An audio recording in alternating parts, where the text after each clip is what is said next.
Shalom Bapak-Bapak, para tulang punggung keluarga dan kaum Adam. Bagaimana keadaannya? Saya harap kita semua dalam keadaan sehat selalu dan tetap semangat menjalani hari. Puji syukur juga kita Indonesia telah mendapatkan medali emas dalam ganda putri dan juga medali perunggu dalam single man. Tentu dalam perayaan ini kita tetap harus menaati PPKM yang berlaku di daerah masing-masing. Untuk itu kita merayakannya di rumah saja, Bapak-Bapak. Pada kesempatan kali ini kita akan mendengarkan firman Tuhan, dan sebelum kita akan membaca Alkitab kita akan masuk ke dalam berdoa, meminta Tuhan untuk membimbing dalam mengerti akan firman-Nya. Mari Bapak-Bapak kita bersatu dalam doa. Ya Allah, kami mengucap syukur karena Engkau telah memberkati kami hingga pada saat ini. Ya Allah, mengucap syukur juga kami dapat diberikan kesempatan untuk mendengarkan firman Engkau, ya Allah. Ya Allah, kiranya Engkau berkati firman ini, berkatilah hati kami, telinga kami, agar kami dapat memahami serta melakukannya firman ini dalam kehidupan sehari-hari, ya Allah. Ya Allah, bimbinglah kami dan sertai perjalanan kehidupan kami hanya dalam tangan-Mu, ya Allah. Inilah doa kami hanya dalam anak-Mu Yesus Kristus, Juru Selamat kami yang hidup. Haleluya, amin. Bapak-bapak, kaum Adam, kita akan membuka kitab kita yang diambil dari Injil Matius pasal 17 ayat 22 sampai ayat ke-27. Matius pasal 17 ayat 22 sampai 27. Saya akan membacakan untuk kita semua. Pemberitahuan kedua tentang penderitaan Yesus. Pada waktu Yesus dan murid-muridnya bersama-sama di Galilea, Ia berkata kepada mereka, Anak manusia akan diserahkan ke dalam tangan manusia, dan mereka akan membunuh Dia, dan pada hari yang ketiga Ia akan dibangkitkan. Maka hati murid-muridnya itu pun sedih sekali. Ketika Yesus dan murid-muridnya tiba di Kapernaum, datanglah pemungut bea bait Allah kepada Petrus dan berkata, Apakah gurumu tidak membayar bea 2 dirham itu? Jawabnya, Memang membayar. Dan ketika Petrus masuk rumah, Yesus mendahuluinya dengan pertanyaan, Apakah pendapatmu, Simon? Dari siapakah raja-raja dunia ini memungut bea dan pajak? Dari rakyat atau dari orang asing? Jawab Petrus, dari orang asing. Maka kata Yesus kepadanya, Jadi bebaslah rakyatnya. Tetapi jangan kita menjadi batu sandungan bagi mereka. Pergilah memancing ke danau, dan ikan pertama yang kau pancing, tangkaplah dan bukalah mulutnya. Maka engkau akan menemukan mata uang 4 dirham di dalamnya. Ambillah itu dan bayarkanlah kepada mereka, bagiku dan bagimu juga. Demikianlah firman Tuhan. Berbahagialah mereka yang mendengarkan, memelihara serta melakukannya dalam kehidupan sehari-hari. Nah, Bapak-bapak, dalam kehidupan kita sering pasti atau mengalami sebuah suatu pilihan gitu ya, antara hal dan kewajiban, apakah kita harus mengikutinya gitu. Ketika kita berada di suatu wilayah dan memiliki peraturan sendiri, itu apakah kita harus mengikutinya gitu. Dan seringkali kita juga menemukan atau mengalami seakan-akan kita ini sebagai minoritas tuh dituntut harus lebih menaati peraturan dibandingkan yang mayoritas begitu ya, Bapak-bapak ya. Dengan demikian tuh, karena kita dipacu untuk harus menaati peraturan, maka timbullah dalam diri kita tuh ketakutan sehingga kita mencari aman dengan terpaksa lebih menaati peraturan daripada yang mayoritas gitu ya. Seakan-akan kita dituntut terus untuk harus taat karena kalian minoritas gitu. Sehingga kita lupa bahwa peraturan itu harus berdasarkan pada kesadaran kita.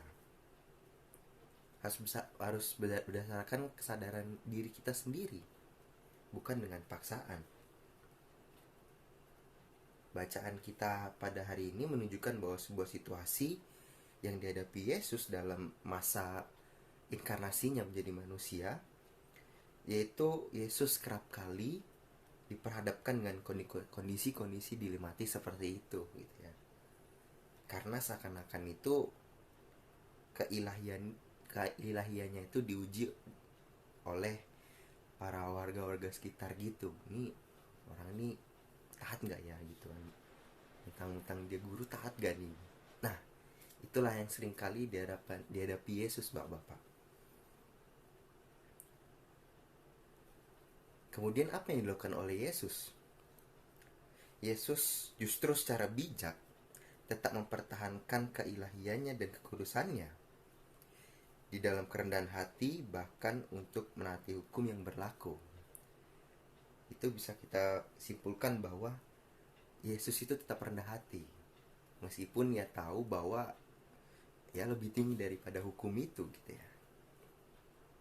Pada Matius pasal 17 ayat 22 sampai 23 merupakan sebuah perikop.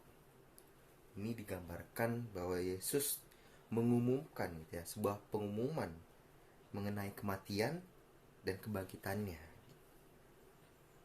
Dalam beberapa tafsiran mungkin sampai pada pemberitahuan kedua ini, beberapa murid itu masih ada yang tidak paham gitu ya, masih belum memahami gitu apa yang dimaksudkan oleh Yesus, apa yang dibicarakan oleh Yesus. Kok tiba-tiba ngomongin soal kematian, kebangkitan gitu ya. Tetapi pemberitahuan ini justru meninggalkan kesedihan, karena kita tahu ya, ketika kita mendengar sebuah kematian pasti kita langsung ke trigger gitu ya, langsung waduh kok mati gitu, kok guru aku mati gitu. Nah, itu menimbulkan kesedihan dan ketakutan dalam hati murid-murid, Bapak. Kesedihan murid-murid ini yang digambarkan oleh penulis Matius seakan menangkap bahwa murid-murid mulai menangkap apa yang dimaksudkan oleh Yesus ini tentang kematiannya, tapi tidak untuk tentang kebangkitannya. Maka pemahaman itu hanya setengah saja. Mereka baru meresapi tentang kematian Yesus, karena pada kebangkitan mereka akan mengerti ketika peristiwa kebangkitan itu terjadi, dan di situ barulah mereka mengerti bahwa Yesus benar-benar bangkit. Melalui penafsiran ini, bapak-bapak, kita diingatkan bahwa seringkali itu kita tidak mengerti apa yang Tuhan maksud gitu ya. Mungkin melalui Alkitab atau melalui apa yang kita dengar, firman Tuhan yang kita dengar, mungkin kita tidak menangkap apa yang Tuhan maksud dari firman ini kepada kita.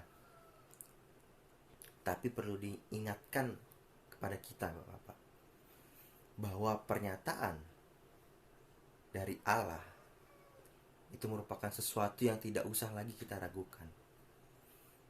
Karena apa? Karena Allah telah merancang seluruh hidup kita. Maka dari itu kita harus berpegang dan percaya padanya. Ketika pengumuman atau kabar tentang kematian Yesus diberitakan kepada murid-muridnya, ini mengalami sebuah kondisi di mana murid-murid Yesus itu merasa takut, khawatir gitu kan, merasa tertekan. Kemudian perikop selanjutnya kita lihat bahwa Petrus seakan-akan ditekan lagi, udah mendapatkan kabar kematian tentang gurunya. Terus tiba-tiba ada orang datang, ini bayar gak nih gurunya ini, dan masuk baik Allah gitu kan. Nah, itu seakan-akan Petrus tuh mulai tertekan gitu. Itu sama saja kita bayangkan bahwa ketika ada teman kita gitu kan, tiba-tiba dia bilang begini, bro, kayaknya aku kan ditangkap deh, tapi nggak tahu nih kapan nih. Nah, kita kan kayak merasa, kok kan aku ditangkap gitu ya. Kita kan pasti kayak ngerasa, waduh kenapa gitu kan. Kemudian ada orang datang, loh ini kan yang nggak bayar kosan kemarin nih, ini kamu udah bayar belum gitu kan. Nah itu kan kita merasa bahwa oh jangan-jangan kalau aku bilang enggak nih bakal terjadi nih nangkapnya nih. Otomatis kan kita pasti bilang enggak kok, dia bayar gitu kan. Nah itulah yang dirasakan oleh Petrus bapak-bapak. Ketika Yesus tanya apakah dia bayar, kemudian Petrus berkata iya dia bayar. Itulah yang dirasakan Petrus. Kemudian bea bait Allah ini untuk apa ini? Ini tuh sama aja dengan kita membayar pajak gitu ya. Dengan demikian yang dimaksudkan itu uang itu atau dana itu akan digunakan untuk kurban binatang dalam bait Allah gitu, untuk anggur, untuk persediaan minyak, persediaan tepung, dan persediaan pakaian-pakaian imam dalam bait Allah gitu ya. Sehingga dengan itu mereka dapat mendanai gitu ya bait Allah. Nah dalam hal ini 1 dirham itu berapa gitu ya. Itu sama saja pada masa itu sama seperti upah kerja seorang buruh gitu ya bapak-bapak. Harga 1 dirham itu, bapak-bapak, jika kita melihat bacaan kita hari ini, kita melihat sebuah ada kata rakyat gitu ya. Istilah rakyat ini dipakai dalam Alkitab terjemahan baru, itu dapat diartikan bahwa sebagai anak-anak gitu ya. Dengan demikian maka pertanyaan Yesus menjadi apakah Yesus sebagai anak Allah layak membayar bea tersebut? Tapi meskipun demikian, Yesus berkata bahwa ia tidak mau menjadi batu sandungan untuk hal itu. Ya seringkali dalam kehidupan kita diperhadapkan dengan dua pilihan gitu ya.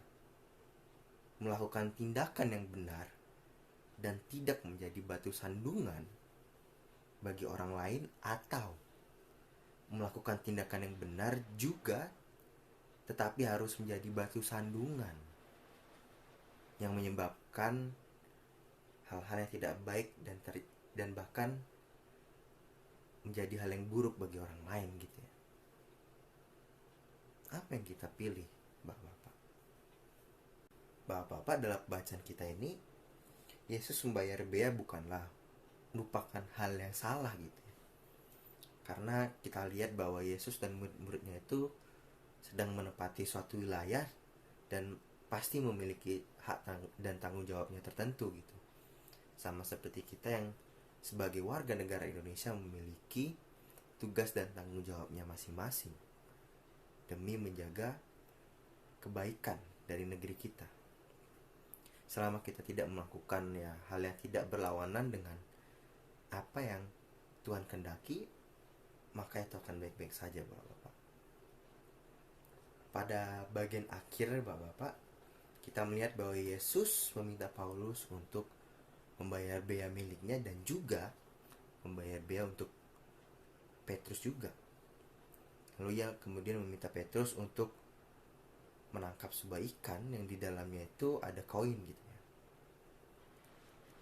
Hal ini diperlihatkan sebuah mukjizat yang dilakukan oleh Yesus atau kemahatauan yang dimiliki oleh Yesus melalui penglihatannya, penggambarannya bahwa ada ikan yang secara tidak sengaja makan koin-koin yang ada di danau itu. Dalam mukjizat ini kita diajarkan bahwa kita tidak boleh mementingkan diri kita sendiri, tetapi juga kita harus perhatian kepada sesama kita, seperti yang dilakukan Yesus. Yesus tidak hanya membayar bea miliknya, namun ia juga membayar bea milik Petrus. Kita melihat bahwa Yesus mau menaati hukum yang berlaku di tempat itu. Jika kita lihat Yesus ini sebetulnya tuh lebih berkuasa dari hukum itu, bahkan berkuasa atas dunia ini. Namun Yesus tak menaati hukum yang berlaku. Sebagai manusia ciptaan Allah, yang memiliki berbagai keterbatasan. Meski dengan kedudukan yang mungkin kedudukan tinggi sebagai manusia ya, mempunyai jabatan yang tinggi, layakkah kita untuk meninggikan diri dengan tidak menaati hukum yang berlaku atau aturan yang berlaku? Layakkah kita karena jabatan kita tinggi, karena penghasilan kita tinggi, kita menjadi semena-mena dan tidak menaati hukum yang berlaku? Melalui bacaan kita ini, Bapak, bisa kita refleksikan bahwa kita dapat melihat Yesus tidak pernah sekalipun menjadi batu sandungan di masa pelayanan-pelayanannya. Meskipun kita tahu dengan kemahakuasaan itu, Yesus dapat melakukan tindakan apa saja gitu ya. Karena Yesus bahkan melebihi dunia ini, bahkan dapat menguasai dunia ini. Seakan-akan aturan itu sebetulnya tuh Yesus gak perlu. Yesus tuh bisa melanggar semua peraturan itu. Namun apa yang dilakukan oleh Yesus? Justru Yesus mengajarkan hikmat, mengajarkan tentang nilai kebijaksanaan yang seharusnya juga dimiliki oleh setiap orang percaya. Maukah kita berusaha untuk meniru kebijaksanaan Yesus yang dengan kekuasaannya, dengan kemahatauannya, namun Yesus tetap menaati hukum yang berlaku? Dalam kehidupan kita sehari-hari, Bapak, tentu kita pasti tergoda gitu ya, tergoda terhadap melakukan segala sesuatu yang kita inginkan, melakukan hal yang kita mau tanpa mempedulikan orang lain. Mungkin ya karena kita cowok gitu ya, tanpa kita sadari tuh budaya patriarki itu ketrigger gitu oleh kita gitu kan. Karena kita cowok gitu kan, seakan-akan kita ini memiliki derajat yang tinggi dibandingkan yang lainnya. Sehingga ketika dalam pekerjaan kita, ketika dalam rumah tangga atau di dalam rumah, seringkali perkataan, tingkah laku atau keputusan yang kita buat itu harus diterima oleh semua orang. Apa yang kita lakukan itu harus mau gitu ya. Terutama saya gitu, apalagi saya di rumah, anak laki, anak pertama lagi kan. Tentu kita semua tuh pasti merasakan bahwa kita ini pengen tergoda gitu ya, untuk melakukan segala sesuatu di rumah. Bebas di rumah mau ngapain, tingkah laku kita terserah mau ngapain, karena kita anak pertama dan anak laki-laki. Namun dalam pembacaan ini, Yesus ingin mengajarkan kita untuk tetap rendah hati. Mungkin kita cowok, mungkin kita dipandang lebih tinggi derajat daripada lain, tapi kita tetap harus rendah hati dan tetap harus mementingkan orang lain, Bapak. Sebagaimana dengan halnya Yesus, ia memilih untuk melakukan tindakan-tindakan yang mungkin tidak sesuai dengan statusnya, statusnya itu sebagai anak Allah, sebagai penguasa bumi ini. Tapi apa yang dilakukannya itu sangat berbeda dengan statusnya. Tapi apakah Yesus melawan kehendak Allah? Tentu tidak ya. Sehingga Yesus itu tetap melakukan apa yang dia kehendaki tanpa berlawanan dengan kehendak Allah. Dan kemudian dalam kehidupan kita nih, kita sering bahwa tidak mematuhi hukum itu tidak apa-apa gitu. Tidak mematuhi aturan itu tidak apa-apa. Hal tersebut dikarenakan bahwa kita berpikir akan baik-baik saja ketika kita tidak mematuhi hukum gitu, atau kita tidak mematuhi aturan, atau mungkin memiliki sudut pandang yang berbeda tentang hukum yang berlaku. Seperti begini, kita di lampu merah nih, kita sering diingatkan bahwa kita harus mematuhi rambu-rambu yang ada. Ketika kita di lampu merah, lalu depan kita kosong, tangan kita tuh atau kaki kita tuh gatal gitu untuk menancapkan gas. Kemudian ketika kita menancapkan gas, kita tidak merasakan apa-apa gitu, kita baik-baik saja gitu kan. Perlu diingatkan lagi bahwa untuk apa hukum itu dibuat, mengapa hukum seperti itu ada gitu ya. Tentu itu memiliki alasan. Kenapa kita tidak harus mematuhi rambu-rambu? Karena jika tidak, kita akan terjadi kecelakaan ketika kita melanggar lampu merah gitu kan. Tiba-tiba ada motor atau di malam hari tanpa lihat gitu ya, tanpa melihat-lihat, itu akan terjadi kecelakaan. Itulah yang kita harus pahami. Kemudian juga ada, kita sering ketemu ketika kita parkir gitu ya, kita melihat baik-baik saja gitu, kemudian kita pergi, tiba-tiba ada yang menghampiri, bayar parkir gitu kan. Padahal di situ tulisan parkir gratis gitu kan. Terdapat oknum-oknum yang menyalahgunakan hukum gitu. Dan kemudian kita membayar parkir dan kita beranggapan bahwa lain kali gak usah bayar parkir lah di tempat manapun gitu ya. Dengan demikian juga Yesus mengajarkan kita untuk bijak dalam menanggapi hukum. Dan tentu saja menjadi umat Kristen itu bukan berarti terbebas dari masalah-masalah atau hukum-hukum yang berlaku.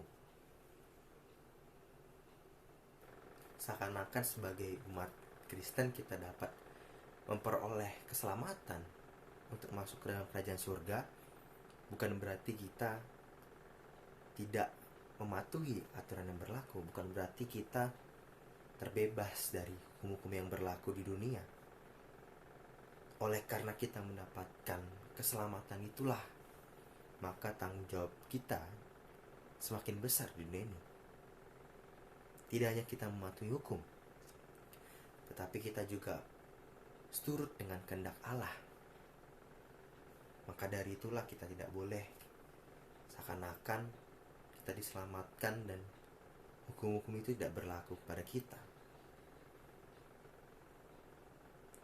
Kemudian Bapak-bapak, apa yang bisa kita lakukan di dunia ini, terutama di era pandemi ini? Salah satunya itu ialah menaati peraturan kesehatan yang ada, menaati protokol yang sudah disediakan oleh pemerintah. Tidaknya itu mungkin persembahan, persepuluhan, itu merupakan tugas dan tanggung jawab kita sebagai umat Kristen. Mematuhi protokol itu juga sebagai tanggung jawab untuk menaati peraturan yang ada di hukum ini. Untuk itu Bapak-bapak, marilah kita menaati hukum yang berlaku dengan bijak dan juga dengan turut sesuai dengan kehendak Allah. Untuk itu Bapak-bapak, marilah kita bersama-sama mematuhi hukum yang berlaku. Dengan bijak kita mematuhi aturan-aturan, seperti Yesus mematuhi aturan yang berlaku pada masa itu. Untuk itu, tetaplah menjaga kesehatan, mematuhi hukum-hukum yang ada, dan bijak dalam menanggapi segala hal. Tuhan Yesus memberkati kita semua. Amin. Bapak-bapak, kita akan memasuki dalam doa syafaat, dan di akhir akan ditutup dengan doa Bapa kami. Untuk itu Bapak-bapak, mari kita bersatu dalam doa. Puji syukur ya Allah, kami mengucap syukur kepadamu karena kami masih boleh mendengarkan sedikit dari firman akan Engkau ya Allah. Ya Allah, kami mengerti ya Allah bahwa kami harus merendahkan hati, dan kami juga harus peduli akan sesama kami ya Allah. Ya Allah, kami mengucap syukur juga karena Engkau masih memberikan kami kesehatan di tengah-tengah situasi ini ya Allah. Kami mengucap syukur juga di Indonesia ini kami dapat memperoleh prestasi yang luar biasa ya Allah. Ya Allah, kami berdoa untuk gereja ini ya Allah, gereja GKP Sadang. Engkau berkatilah warga jemaat kami agar selalu menjadi terang dan garam bagi dunia ini ya Allah, dan tetap menaati aturan dan hukum yang berlaku ya Allah. Kami juga berdoa untuk penatua, pendeta. Engkau berkati pelayanan mereka, berkatilah kesehatan mereka agar selalu membimbing kami untuk menumbuhkan iman kami akan Engkau ya Allah. Ya Allah, kami berdoa juga untuk pemerintah yang saat ini sedang berjuang membasmi COVID, berjuang untuk negara ini ya Allah. Engkau berkati mereka, sertailah mereka, jaga kesehatan mereka agar selalu turut sesuai dengan kehendak-Mu ya Allah. Kami berdoa juga untuk orang-orang yang terpapar COVID, saudara-saudara kami, kerabat kami. Engkau berkati mereka ya Allah, berkatilah kesembuhan mereka, berkatilah orang-orang terdekat mereka. Kami tahu ya Allah, rencana Engkau serta penyembuhan akan Engkau selalu baik ya Allah. Ya Allah, inilah doa kami, doa yang jauh dari sempurna yang kami alaskan dalam doa Bapa kami. Bapa kami yang ada di surga, dikuduskanlah nama-Mu, datanglah kerajaan-Mu, jadilah kehendak-Mu di bumi seperti di surga. Berikanlah kami pada hari ini makan kami secukupnya, dan ampunilah kami akan kesalahan kami, seperti kami juga mengampuni orang yang bersalah pada kami. Dan janganlah membawa kami dalam cobaan, tapi lepaskanlah kami dari paling jahat, karena Engkau mempunyai kerajaan dan kuasa dan kemuliaan sampai selama-lamanya. Amin.